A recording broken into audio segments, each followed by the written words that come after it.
Bom dia, queridos irmãos. Estamos iniciando mais uma mensagem de esperança. Uma mensagem de fé, de amor, paz, alegria. Uma mensagem de conforto e consolo para os nossos dias. Quero compartilhar o texto de Jeremias, capítulo 18, o vaso do oleiro, versos de 1 até o verso de número 6. Palavra do Senhor que veio a Jeremias, dizendo: Dispõe-te e desce à casa do oleiro, e lá ouvirás as minhas palavras. Desci à casa do oleiro, e eis que ele estava entregue à sua obra sobre as rodas. Como o vaso que o oleiro fazia de barro se lhe estragou na mão, tornou a fazer dele outro vaso, segundo bem lhe pareceu. Então veio a palavra do Senhor: Não poderei eu fazer de vós como fez este oleiro, ó casa de Israel? Diz o Senhor: Eis que, como o barro na mão do oleiro, assim sois vós na minha mão, ó casa de Israel. Queridos, esse texto é um texto maravilhoso, uma metáfora que Deus usa para falar a respeito do povo de Israel.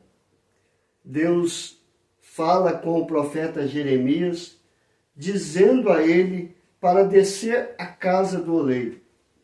O oleiro é aquele que está ali para fazer vasos. O desejo do oleiro é fazer vasos que vão trazer alegria, que vão trazer ornamento, que vão ser vasos de honra. Entretanto, os vasos que ele se propõe a fazer, uns dão certo, outros não dão. Mas esse texto é um texto bem específico, porque Deus ordena a Jeremias ir à casa do oleiro, e ele chegando lá, ele vê que o oleiro está com o barro nas mãos, ele está forjando um vaso, ele está fazendo um vaso. Todavia, este vaso, ele se estragou. Mas o oleiro não desiste de fazer a sua obra. Ele amassa de novo e ele começa novamente a fazer daquele vaso que havia estragado um outro vaso. Aquele não iria ser um vaso de honra, então se estragou e ele começa a fazer este vaso para ser verdadeiramente um vaso de honra. Jeremias desceu e viu. Provavelmente ele, naquela hora, ele não conseguiu entender o que Deus queria fazer, o que Deus estava falando. Mas Deus, ele não para. Veio novamente a palavra do Senhor, e no verso de número 6, ele diz assim para Jeremias: Não poderei eu fazer de vós como fez este oleiro, ó casa de Israel? Diz o Senhor: Eis que como barro na mão do oleiro, assim sois vós na minha mão, ó casa de Israel. Agora Deus não está falando em metáfora, ele está falando a realidade. Ele está comparando aquele vaso que estragou com Israel. Deus chamou o povo de Israel para ser um vaso de honra. Mas esse vaso estragou e Deus queria forjar um novo vaso. Um vaso que a partir daquele momento seria um vaso de honra. Um vaso que viveria para glorificar ao oleiro, que era o Senhor. Então nós vemos claramente que o oleiro é Deus, o vaso é o povo de Israel, e esse vaso se estragou, mas Deus não desistiu de Israel. E ele começa a forjar novamente um vaso de honra. Queridos irmãos, aplicando esse texto nos dias de hoje, Deus tem mostrado para nós, através das Escrituras Sagradas, que nós fomos criados também para ser um vaso de honra. Mas assim como Adão, que foi feito do barro para ser um vaso que iria glorificar ao Senhor, Adão desobedeceu e ele estragou a criação de Deus. E nós também somos desobedientes à palavra de Deus. Vivemos dentro de uma religiosidade, mas distante da obediência às Escrituras Sagradas. E o nosso vaso está estragado, está com rachaduras, está corrompido e precisa de ser restaurado. E Deus não desistiu de nós. Ele quer fazer da nossa vida um vaso de honra, um vaso que glorifique ao Senhor. E aqui, nesse texto, nós vamos ver algo importante para que possamos colocar em prática na nossa vida.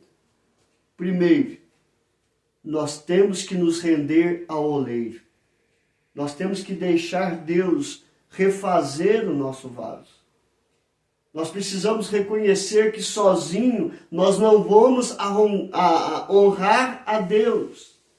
Vivendo numa religiosidade, nós não vamos honrar a Deus. Nós só vamos honrar a Deus quando deixarmos Deus ser verdadeiramente o nosso oleiro, para fazer da nossa vida um vaso de honra, um vaso que glorifique ao Senhor. A segunda coisa que nós temos que entender aqui é que nós temos que fazer parte desta transformação, ou seja, buscar ao oleiro, dispõe-te, vá à casa do oleiro, vá à presença do Senhor, vá às Escrituras Sagradas para Ele moldar o seu vaso. Então, para que Deus seja verdadeiro oleiro da nossa vida, nós temos que ir até Ele e entender que os princípios de Deus devem ser aplicados e vivenciados dia após dia na nossa vida. O mundo não tem nada a agregar na nossa vida. Os prazeres do mundo não vão produzir nada espiritual na nossa vida. Pelo contrário, vai nos afastar gradativamente da casa do oleiro, da presença de Deus. Então, queridos, se renda aos pés do oleiro e deixe ele transformar o seu vaso de desonra para ser um vaso de honra que glorifique ao Senhor. É isso que Deus espera de nós. É isso que Deus espera de você e espera de mim. Que sejamos verdadeiramente vaso nas mãos dele, porque ele é o oleiro, é o nosso Criador, e ele quer fazer da nossa vida uma vida que realmente vale a pena. Que Deus te abençoe, que Deus nos abençoe, queridos. Vamos orar? Senhor, nós estamos aqui, ó Pai, suplicando por perdão, por misericórdia. Perdoa-nos, ó Pai, porque ao desobedecer a Tua palavra, nós estragamos o vaso que o Senhor criou para ser um vaso de honra e nos tornamos vaso de desonra, ó Pai. Que possamos reconhecer o Senhor como o oleiro e pedimos e suplicamos: quebra este vaso e faça dele um vaso novo, um vaso de honra, um vaso cheio da Tua presença, para levar as boas novas de salvação que está em Cristo Jesus. Ó Pai querido, não permita que esse vaso velho, que esse vaso corrompido, não permita, ó Pai, que continue desta forma, mas quebra-nos e faça-nos um vaso novo, para que possa, Senhor Deus, te louvar e te adorar em espírito e em verdade. Aplica esta palavra, Senhor, em cada vida, para que eles possam ser também transformados em um vaso de honra, servos do Senhor, para a glória do Senhor. Entra, Senhor Deus, em cada lar, restaurando os casamentos, trazendo paz, trazendo diálogo, trazendo vida, trazendo esperança, ó Pai. Transforma a vida dos nossos filhos, ó Pai. Afasta-os de todo vício, de toda violência, de amigos que estão ali para destruir, mas coloque pessoas que possam levá-los a buscar a Tua presença. Novamente pedimos paz, perdão, amor, cura para os enfermos, ó Pai. Tira toda dor e todo sofrimento, mas seja conforme a Tua vontade, que é boa, perfeita e agradável. Em nome de Jesus, ó Pai, nós oramos e declaramos a Ti toda a honra, toda a glória e todo o louvor, hoje e sempre e para sempre. Amém e amém. Que Deus te abençoe, queridos, e até amanhã, se Deus quiser.